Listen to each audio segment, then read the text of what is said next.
كنت حالفة إني ما أكلهاش تاني، بس بعد الطريقة دي بجد هتدمنوها.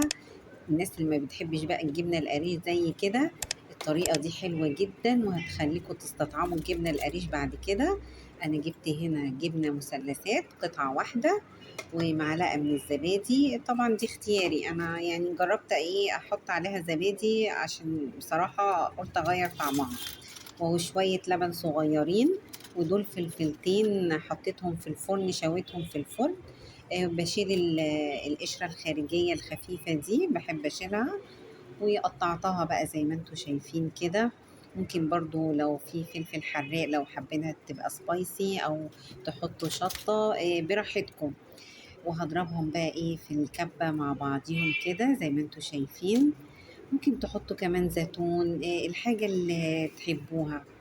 هنا بقى بعد ما ضربتها وحطيتها في الطبق بتاعنا، ممكن بقى نحط عليها بقى زيت زيتون، نحط حبة البركة، نحط زعتر، حابين تحطوا شطة، الحاجة اللي انتوا تحبوها.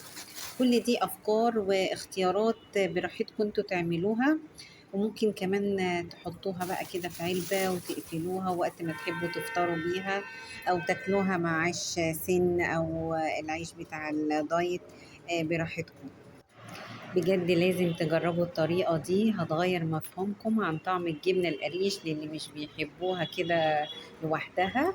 ويا ريت بقى كل اللي يعدي عليه الفيديو ما ينساش بقى اللايك والشير والمتابعة عشان الكل يستفاد.